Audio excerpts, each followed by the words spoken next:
Good afternoon, ladies and gentlemen. My name is Jonathan de Graaf, and today we're going to be exploring many things.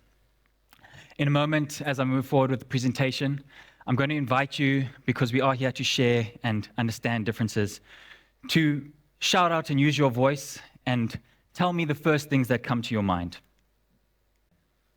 Go.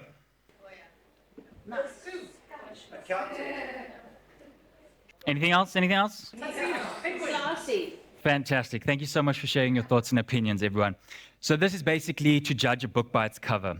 And I don't want to come here in a sense that I'm judging or, trying to put my opinion as fact. I'm here to really understand a full picture and hopefully to share with you different ways to understand and share with each other so that we can form a more complete and holistic view of ourselves and others. So basically, on the one side, definitely something clean, neat, well-kept. On the other side, raggedy, maybe mismatched, unkept. You see one and you see the other, you might be pleased, and then you might not be so pleased at all. But basically, this is me and this is what we're going to be speaking about. And once again, not in a judgmental manner. So this brings to mind that there are three sides to every story. There's your side, there's their side, and there's the truth. And that truth tends to get very murky and very messy sometimes. Here's another example of two worlds colliding. I position myself on one platform as a game changer, building a better world. Another platform, bit of a troublemaker, bit of a maverick, but basically trying to, create wealth from the wreckage of this world. And as we explore these ideas further, I'm going to go into some mindset shifts with you all. And I think this is a good place to start. Quote by Archbishop Desmond Tutu: "If you want peace, you don't talk to your friends, you talk to your enemies." And this brings about, putting the forefront of mind to try and see a different perspective, trying to understand things in a different way than what you usually, would interpret or perceive things. And now this here is one of my favorite sayings or questions, "Matata kieng," which is Setswana and in English means, "What's the problem?" I found myself having to use this phrase in various ways with several people to diffuse high-tension environments. Because ultimately, a person like me showing up in certain spaces with certain places does bring about some really strong emotions and thoughts and possible traumas.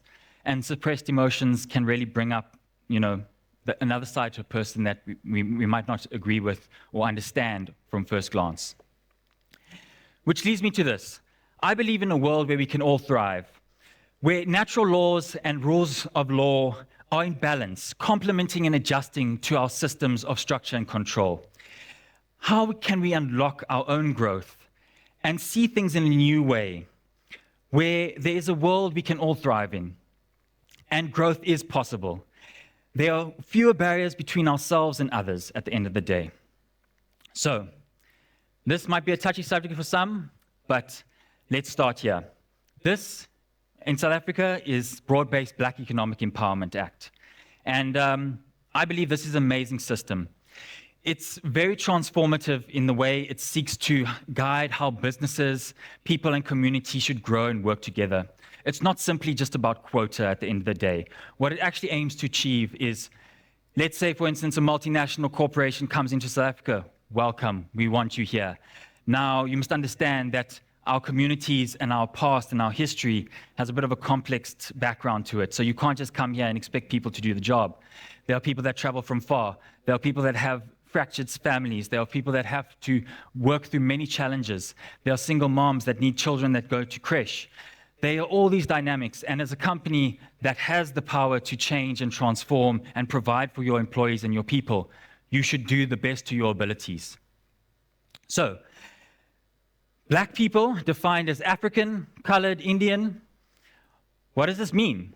Essentially, we have to classify and differentiate these groups. And I start to immediately question, why are nationalities and colors mixed together? So basically, African, white, colored, Indian, Chinese, you have to select one of these.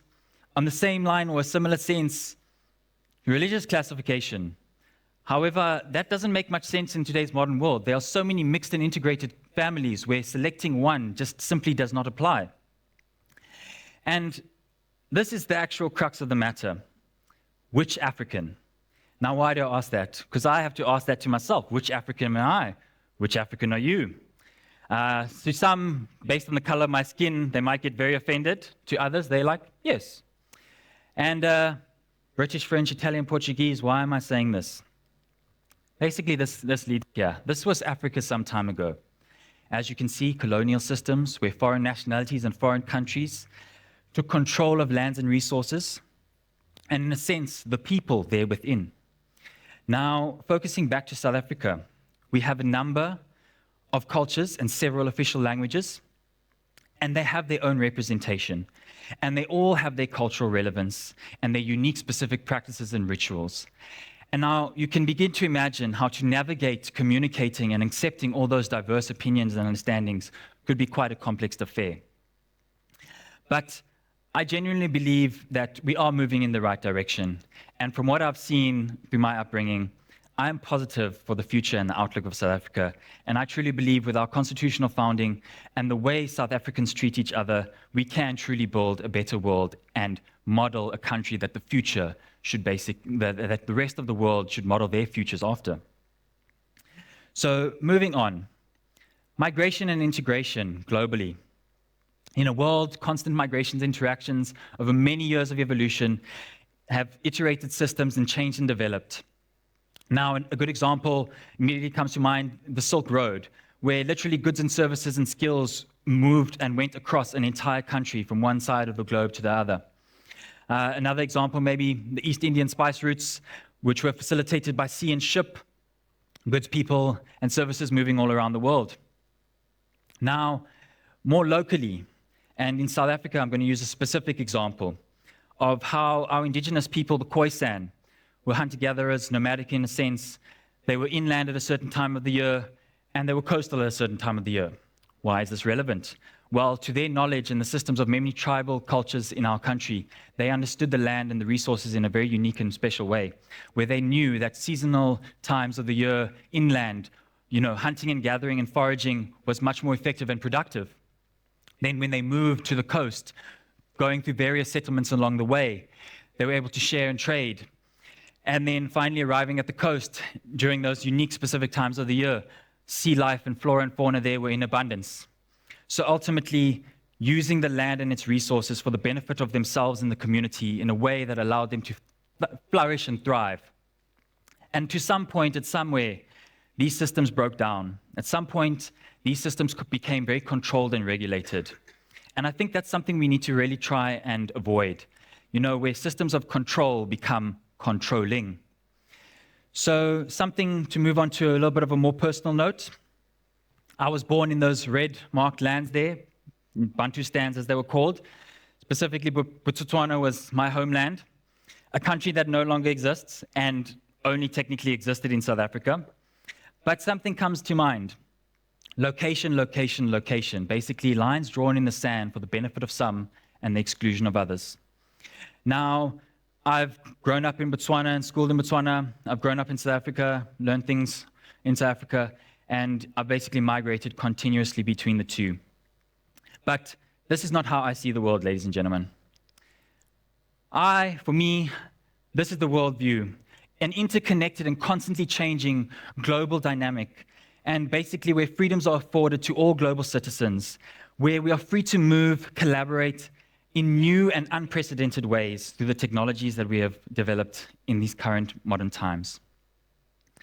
Immediately, I constantly seek to question how we can change the world, how we can improve it and basically use things and ideas to empower others and grow one another. Because essentially there's a little bit of all of us in each of us. And I really do believe the modern generation has the ability to change and transform the world for the better. Where to next? I've been part of multiple movements and many projects that basically aimed to shape and reform the realities of youth and individuals. These events also brought to mind, going through these experiences, questions of privilege and exclusion. Age, privilege and exclusion. Gender, privilege and exclusion.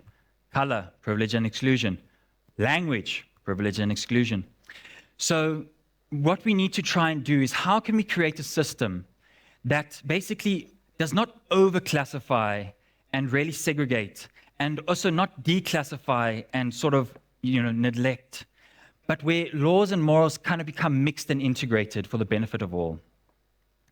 Now, I find that I am a good entrepreneur. I find that I'm a great business person, and I am a phenomenal leader. I've had the privilege of being part of amazing multicultural, multi-generational, multiracial teams that have done amazing work to truly change the lives of many people in various communities. And I've come to understand that I view the world in a very unique and peculiar way. I've come to understand that I've achieved a great deal, and I find myself in a position to use modern-day technologies alongside human systems in a very humane way for the benefit of all humankind. And ultimately, at the end of the day, if I can achieve this with minimal support from a government, with minimal support from family, and with little to no support from friends, then I too genuinely believe that each and every one of you can achieve your greatest and wildest dreams, because all you need is that little bit. As long as you use those little bits to benefit yourself fully and completely, and use those little bits to empower and grow another person, I believe that is the world we can all thrive and live together in. And then finally, as we close off, where should we stand on inclusion and equality? For me, I seriously believe the world does not need another revolution.